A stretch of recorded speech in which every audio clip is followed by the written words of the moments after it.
없어서요. 뜨거운 사랑을 느꼈지만 부를 수 없었어요. 어느 날 다가온 주님의 모습을 쳐다볼 수 없었어요. 따뜻한 사랑을 느꼈지만 알아보지 못했어요. 이루지 못한 작은 가슴, 주님의 사랑은 너무 커요. 부서지고 낮아져도 주님 앞에 설 수 없었어요. 오늘도 찾아온 주님의 이름을 불러봅니다. 부를수록 다정한 주님 모습 가만히 안아봅니다. 어느 날 다가온 주님의 모습을 쳐다볼 수 없었어요. 따뜻한 사랑을 느꼈지만 바라보지 못했어요. 이루지 못한 작은 가슴, 주님의 사랑은 너무 커요. 부서지고 낮아져도 주님 앞에 설 수 없었어요. 오늘도 찾아온 주님의 이름을 불러봅니다. 부를수록 다정한 주님 모습 가만히 안아봅니다.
성경 창세기 1장 31절 말씀 우리 같이 합독합니다.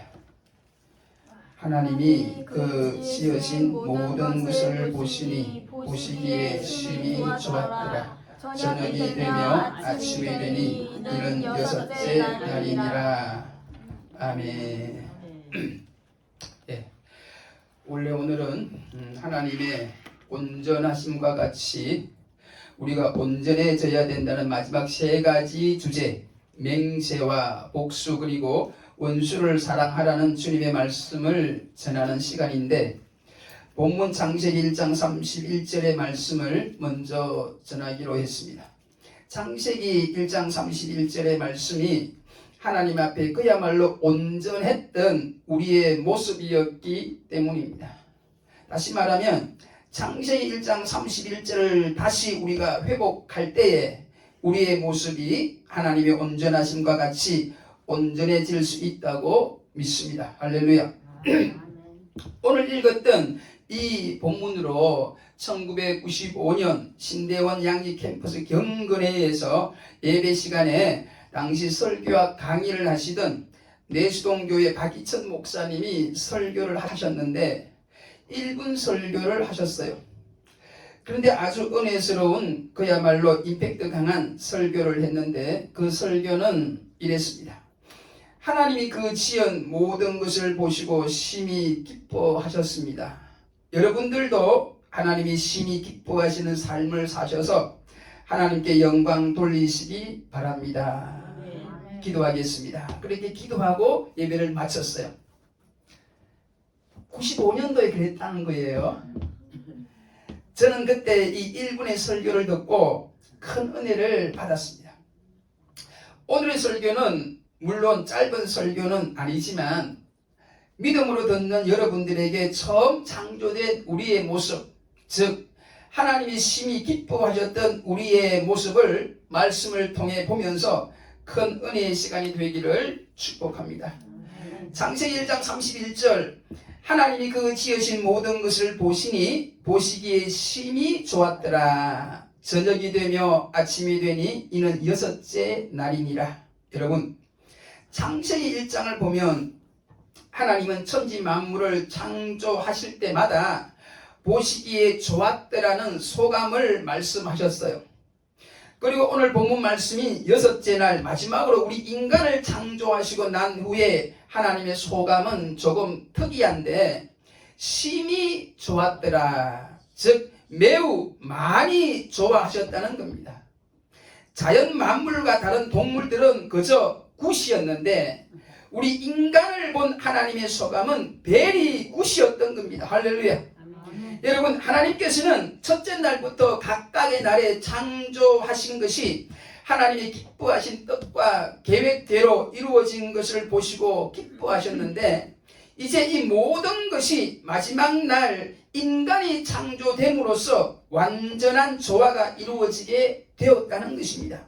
여러분, 하늘과 땅, 바다, 식물, 어류, 조류, 짐승, 그리고 사시사철의 변화, 우주의 질서와 조화, 이 모든 것이 마지막 날 창조한 우리 인간을 위해서 창조되었고, 그리고 이 같은 하나님의 목적대로 모든 것이 우리 인간을 위해 인간 중심으로 질서 정연하게 운행되는 것을 보시고 하나님은 심히 기뻐하신 줄 믿으시길 축복합니다.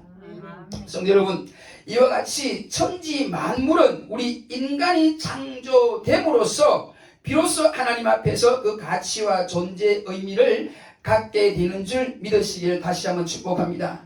다시 말하면 인간이 없는 자연이란 상상할 수 없는 것이란 거예요. 마치 연극 무대만 있고 주인공이 나타나지 않은 것과 같습니다. 즉 자연 만물은 연극 무대이고 인간은 주인공이라는 것입니다. 이처럼 인간의 존재는 하나님 앞에서 절대적인 가치와 절대적인 의미가 있는 줄 믿으시길 축복해요. 이것이 기독교의 가르침입니다. 세상으로 가르침이 우리 인간을 이처럼 귀하다고 한 적이 있습니까? 우리는 여기에서 세 가지 중요한 진리를 배울 수가 있습니다. 이 31절의 말씀에서 첫째, 인간은 하나님이 심히 기뻐하시는 존재라는 사실을 잊지 말아야 한다는 겁니다. 여러분, 하나님께서 인간을 창조하시고 심히 기뻐하셨다는 사실은 인간은 하나님이 심히 기뻐하시는 존재임을 말해줍니다. 믿습니까? 믿으시길 축복합니다. 성도 여러분, 하나님이 나를 지으시고 심히 기뻐하셨습니다. 내가 어떻게 생겼든, 키가 크든 작든, 이목구비가 반듯하게 생겼든, 아니면 좀 조화가 없이 생겼든, 뚱뚱하든 날씬하든 그 사람이 어떤 모습으로 생겼든 간에 하나님은 심히 기뻐하신 줄 믿으시길 바랍니다. 이해가 안 가더라도 이 말씀을 아멘으로 영접하시기를 축복해요. 여러분, 여러분들을 보시고 하나님은 지금도 심히 기뻐하고 계시는 줄 믿습니다. 할렐루야. 여러분, 사람들이 불행한 것은 하나님 앞에서 이 같은 자기의 절대적인 존재 의미를 깨닫지 못하기 때문입니다. 하나님 앞에서 절대적인 자기의 존재 가치를 깨닫지 못하면 항상 남들과 비교의식, 상대의식에 시달려 때로는 열등의식에 사로잡히고 때로는 교만에 사로잡혀서 그 심령이 병들게 돼요. 사람들의 칭찬이나 비난, 즉 자기를 인정해 주느냐 안 해 주느냐에 따라서 울고 웃고 한다는 것입니다. 그러므로 여러분, 우리는 하나님 앞에서 참된 자기 발견을 해야 합니다. 그리고 이 진리의 말씀을 근거로 우리의 자아를 형성해 나갈 때만이, 즉 하나님의 본래 형상을 다시 한번 회복해 나갈 때만이, 여러분, 이 말씀이 마태복음 5장 48절 하나님의 온전하심과 같이 우리도 온전해진다는 말씀이에요. 아무튼 이 가치를 회복할 때만이 우리는 가장 행복한 인생을 살 수 있을 것입니다. 할렐루야. 아멘. 여러분, 어떤 이는 작은 키 때문에, 어떤 이는 배우지 못한 것 때문에, 어떤 사람은 못난 얼굴 때문에 한평생을 부모 원망하고 자신을 원망하며 괴로운 삶을 살아갑니다. 또한 어떤 사람은 반대로 키가 크고 잘생겼기 때문에, 남보다 많이 배웠기 때문에, 남보다 돈이 좀 많기 때문에 한평생 남을 깔보고 무시하고 자기 만족에 빠져서 사는 사람들도 있습니다. 여러분, 우리의 모습이나 학력, 돈의 문제는 하나님 앞에서 절대적인 가치가 될 수가 없어요. 이 모두는 상대적인 가치입니다. 여러분, 상대적인 것이 무엇이고 절대적인 것이 무엇입니까? 쉽게 말하면 상대적인 것은 세상적인 것이요 변하는 것입니다. 반면에 절대적인 것은 하나님의 세상이요 변치 않는 것을 절대적이라 그래요. 그러므로 사랑하는 성도 여러분, 우리는 신앙생활을 할 때에 상대적인 것에, 세상적인 것에, 변하는 것에 마음을 빼앗겨서는 안 된다는 거예요. 거기엔 불평이 있고 걱정, 근심이 있고 시기가 있고 결국 마음에 평화가 없습니다. 여러분, 우리 한 사람 한 사람은, 특별히 그리스도 안에 새 생명을 가진 우리 성도 한 사람 한 사람은 누가 뭐래도 하나님의 글작품들이요, 그래서 하나님 앞에서 절대적인 가치와 존재 의미가 있는 사람들인 줄 믿습니다. 할렐루야. 즉 하나님이 심히 기뻐하시는 존재가 바로 우리들이라는 겁니다. 할렐루야. 믿으시길 축복해요. 그러므로 사랑하는 여러분, 우리를 불행하게 만드는 모든 상대적인 생각들을 이 시간 버릴 수 있기를 축복합니다. 여러분, 천국에는 비교의식이 없어요. 상대적인 것들이 없습니다. 남보다 잘났다고 교만하거나 남보다 덜 가졌다고 자학하는 일이 없다는 것입니다. 그러므로 천국 같은 우리 교회 내에서는, 지옥 같은 세상에서는 어떻게 살아가든지 간에 우리 천국 같은 교회 내에서는 이 같은 상대적인 가치관을 버리고 살아야 돼요. 무엇보다 말씀을 통해서 각자의 가치를 깨닫게 해 주어야 합니다. 교회에서. 즉 자신만의 달란트를 발견하여 각자의 위치에서 올바로 교회 공동체를 섬기게 해야 할 것입니다. 이렇게 할 때만이 교회는 화목하고 주 안에서 부흥할 수 있는 줄 믿습니다. 다시 한번 말씀드립니다. 절대로 교회 내에서는 어느 특정한 위치나 은사를 우월하게 여기지 말아야 해요. 어떤 이는 물질로, 어떤 이는 기도로, 봉사로, 때론 어떤 이는 화목해 하는 은사로, 그리고 때로는 어떤 이는 그저 빈자리를 메꾸는 믿음만 가진 분도 있어요. 즉 예배 출석만 해도 그 사명을 다하는 성도가 있다는 거예요. 그러므로 교회 내에서는 모든 상대적인 가치들을 버려야 합니다. 여러분, 교회 내에서 절대적 가치를 추구할 것이 만약 있다면 그것은 사랑일 것입니다. 왜냐하면 교회의 모든 일의 동기가 여기에서, 즉 사랑에서 나와야 하기 때문입니다.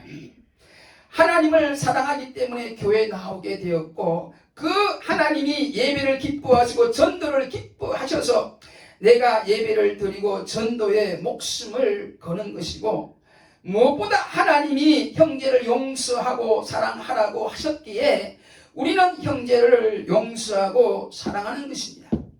여러분, 하나님을 사랑하는 이것이 여러분의 삶의 이유, 삶의 목적이 되시기를 주의 이름으로 다시 한번 축복합니다. 아멘. 둘째로 이 창세기 1장 31절의 말씀은 우리 인간은 하나님의 영광을 위해 살아야 한다는 것을 보여줍니다. 여러분, 하나님께서 인간을 창조하시고 심히 기뻐하셨다는 사실은 인생의 근본 목적이 하나님을 기쁘시게 하는 데 있음을 말해주는 것이에요. 할렐루야. 즉 우리를 보시고 심히 기뻐하신 하나님의 영광을 위해 사는 것이 우리의 인생 목표가 되어야 한다는 것입니다. 이사야 43장 7절에 이렇게 말씀하셨습니다. 무릇 내 이름으로 일컫는 자 곧 내가 내 영광을 위하여 창조한 자를 오게 하라. 그들을 내가 지었고 만들었느니라. 그러므로 우리는 하나님의 영광을 위해 살아야 합니다. 하나님의 영광을 위해 사는 여러분이 되시기를 축복합니다.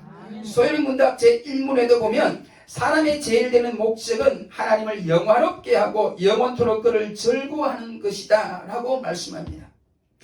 그런데 하나님의 영광을 위해 살아야 한다고 설교를 하면 어떤 사람들은 마음에 반발심이 생기는 사람들도 있어요. 자신의 행복을 위해 살아야지 왜 하나님을 위해 살아야 하는가? 종교도 사람을 위해 있는 게 아닌가? 가정의 행복과 이 사회의 단합을 위해 살아야 하지 않는가? 이렇게 생각을 하는 사람들이 많아요. 이렇게 생각하는 사람은 신앙생활을 하다가도 이 신앙 때문에 이웃과 불화하거나 이 신앙 때문에 특히 부모님의 마음을 상하게 하는 일이 생기거나 때로는 타 종교와 갈등이 생기면 그 말씀이나 믿음을 잠시 버리거나 안 지키는 걸 미덕으로 여기기도 하는 것 같아요. 그러나 사랑하는 성도 여러분, 우리 인간의 생각이나 판단을 너무 신뢰하지 마시기를 바랍니다. 사람이 스스로 지혜 있다고 생각하고 하나님의 자리에 자신이나 어떤 다른 인간을 올려놓으면 결국 우준하게 되어 어리석게 되어서 썩어지지 아니하는 하나님의 영광을 썩어질 사람과 검수와 버러지 형상의 우상으로 바꾸게 된다고 성경은 경고합니다. 로마서 1장 21절로 23절에 하나님을 알되 하나님으로 영화롭게도 아니하며 감사치도 아니하고 오히려 그 생각이 허망하여지며 미련한 마음이 어두워졌나니 스스로 지혜 있다 하나 우준하게 되어 썩어지지 아니하는 하나님의 영광을 썩어질 사람과 검수와 버러지 형상의 우상으로 바꾸었느니라. 여러분, 우리가 하나님께만 영광을 돌리지 않으면 결국 물질이나 육신이나 심지어는 짐승과 버러지까지 섬기는 우상 숭배자가 되고 만다는 것이 하나님의 말씀이에요. 여러분, 이 같은 자의 마음에 참 평강과 기쁨이 있을 수가 있겠습니까? 사랑하는 여러분, 그러므로 우리는 먹든지 마시든지 공부를 하든지 직장을 다니든지 장사를 하든지 무슨 일을 하든지 간에 그 목적이 하나님의 영광을 위해 살아야 합니다. 이것이 인간을 만드신 하나님의 뜻이라는 거예요. 이렇게 할 때만이 그 하는 일에 열매가 있고 보람이 있고 무엇보다 영혼의 만족과 참된 행복이 있는 줄 믿으시길 축복합니다. 사도 바울도 빌립보서 1장 21절에 살든지 죽든지 자기 몸에서 그리스도만이 존귀케 되기를 희망한다고 했어요. 그렇습니다, 여러분. 하나님의 영광을 위해 살 때에 그 인생은 위대한 인생이 될 수 있습니다. 믿습니까? 믿으시기를 축복합니다. 하나님의 영광을 위해 사시기를 주의 이름으로 다시 한번 축복합니다. 할렐루야. 여러분, 하나님의 영광을 위해 살려면 하나님을 우리 삶의 중심에 모시고 살아야 돼요. 하나님을 최고로 사랑하며 하나님만을 우리 인생의 최상의 보배로 삼고 사셔야 됩니다. 기도를 해도 나와 사랑하는 가족을 위해 기도하기 전에 먼저 하나님의 영광과 그 뜻을 기도해야 합니다. 때로는 하나님의 영광이 되지 않고 도리어 하나님의 영광을 가리우기 때문에 자기의 뜻과 소원을 포기해야 할 때도 있는 것입니다. 여러분, 기도란 것이 철저히 자기 뜻을 부인하고 하나님 뜻을 찾고 그 하나님 뜻에 순종하기 위해 투쟁하는 것이 기도입니다. 여러분, 예수님이 자기를 향하신 뜻인 이 십자가를 앞두고 겟세마네 동산에서 기도하실 때에 땀방울이 핏방울이 되기까지 어떻게 뭐라고 기도하셨나요? 아버지여, 만일 할만하시거든 이 십자가의 잔을 내게서 지나가게 하옵소서. 그러나 나의 원대로 마옵시고 아버지의 원대로 하옵소서. 이 예수님의 기도가 저와 여러분의 평생 기도가 되기를 축복합니다. 아멘. 사랑하는 성도 여러분, 우리가 이처럼 하나님의 영광을 구하고 매사에 하나님의 뜻을 마지못해 구하는 것이 아니라 진정 기쁨으로 자원하는 심정으로 구해야 되는데, 이렇게 하려면 하나님이 우리의 참 보배가 되시고 하나님의 뜻과 하나님을 아는 지식이 가장 귀하다는 걸 믿을 때만이 가능해요. 마태복음 13장에 나오는 밭에 감춘 보화를 발견한 사람이 자기의 전 재산을 다 팔아서 그 밭을 샀다는 이야기가 바로 하나님이 우리의 참 보배가 되신다는 이야기입니다. 빌립보서 3장 8절에 나오는 사도 바울의 고백이, 즉 모든 것을 해로 여김은 내 주 그리스도 예수를 아는 지식이 가장 고상함을 인함이라. 내가 그를 위하여 모든 것을 잃어버리고 배설물로 여김은 그리스도를 얻고 그 안에서 발견되려 함이니. 즉 하나님만이 참으로 귀하고 고상하다는 말씀이에요.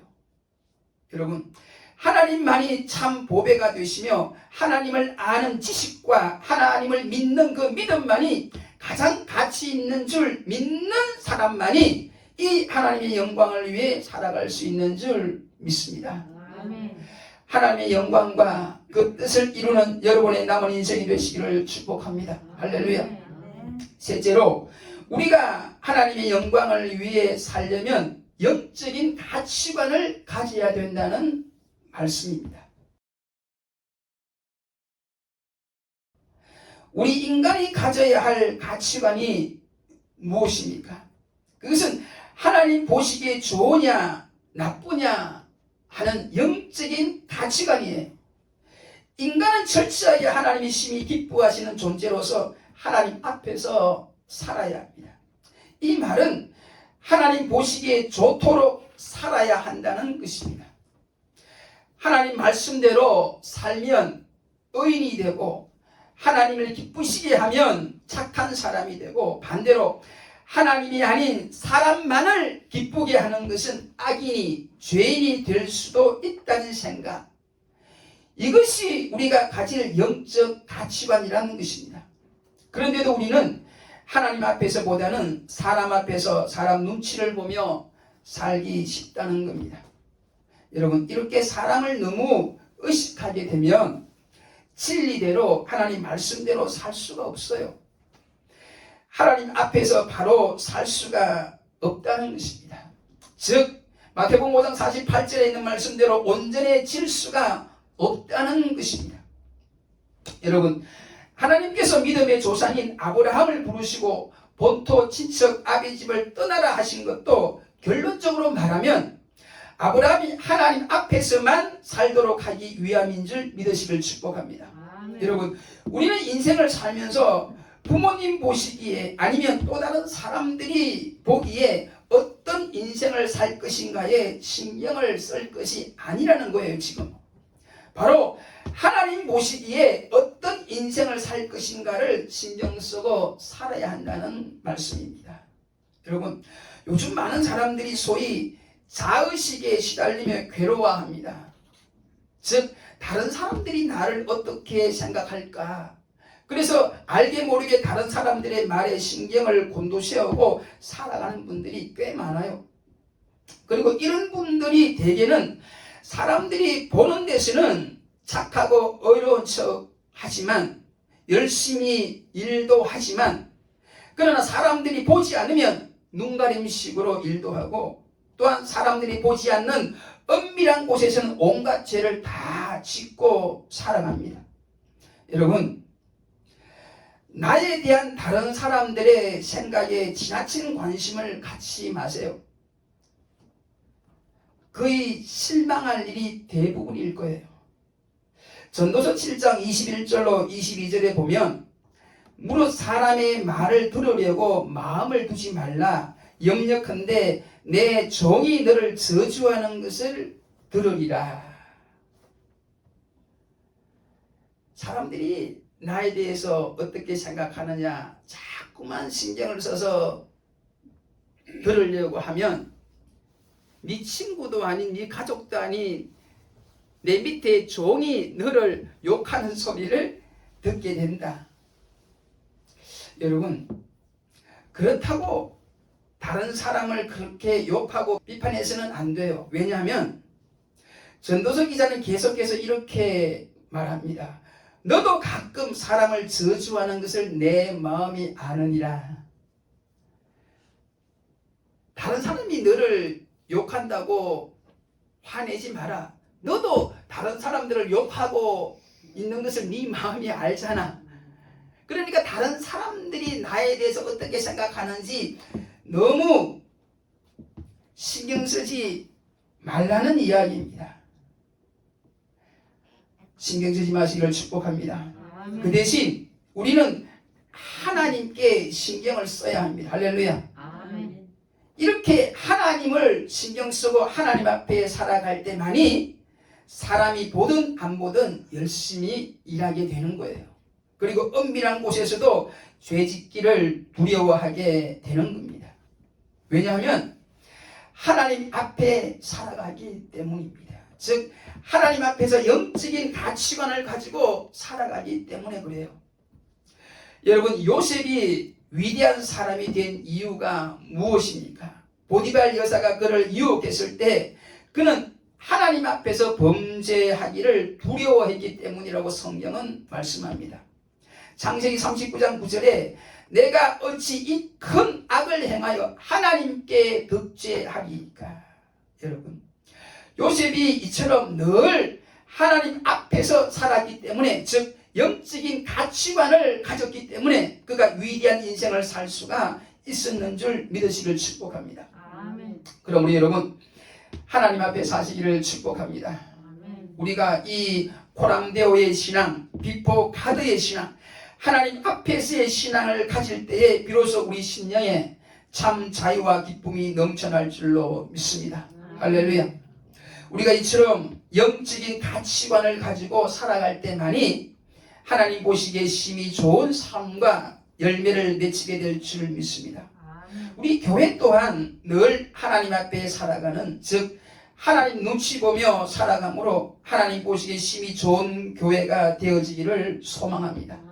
여러분, 이렇게 되기 위해서는 우리 자신도 물론이거니와 우리 교회 또한 늘 하나님이 무엇을 기뻐하실까, 하나님이 무엇을 좋아하실까에 관심을 두어야 합니다. 즉 다시 말해서 영적인 분별력이 필요하다는 겁니다. 하나님 앞에서 영적인 가치관이 반드시 필요하다는 것이에요. 할렐루야.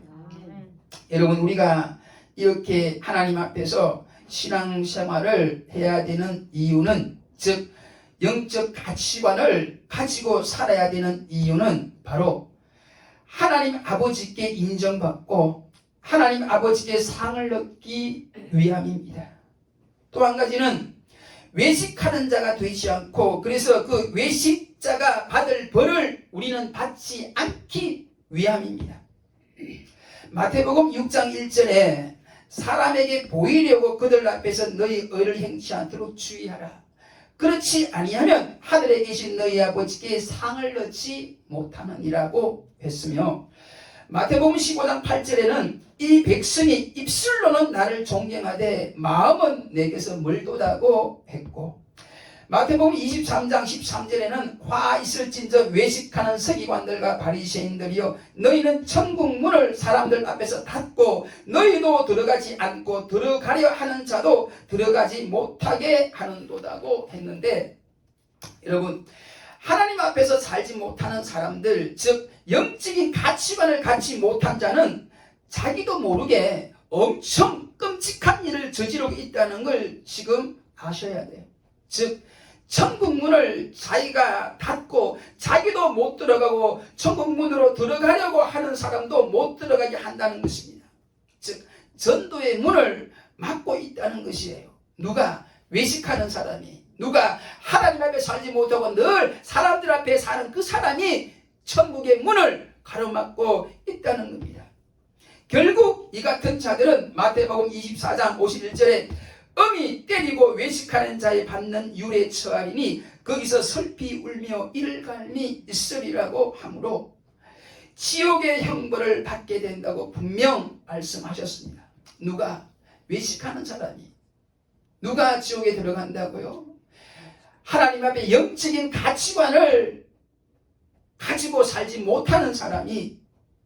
그러므로 사랑하는 성도 여러분, 우리의 신앙도 우리의 교회 봉사와 헌신도 철저히 사람 앞에서가 아니라 하나님 앞에서 하시기를 축복합니다.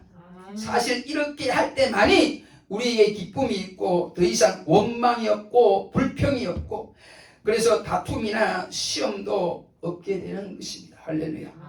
여러분, 하나님이 기뻐하시는 하나님 앞에서의 신앙으로 하나님이 기뻐 받으시는 우리의 삶과 예배가 되고, 무엇보다 하나님이 기뻐 받으시는 우리의 예물과 봉사가 되어 날마다 하나님의 은혜와 기적이 우리 삶과 사역 가운데 넘쳐나기를 주의 이름으로 간절히 축복하며 말씀을 마치겠습니다.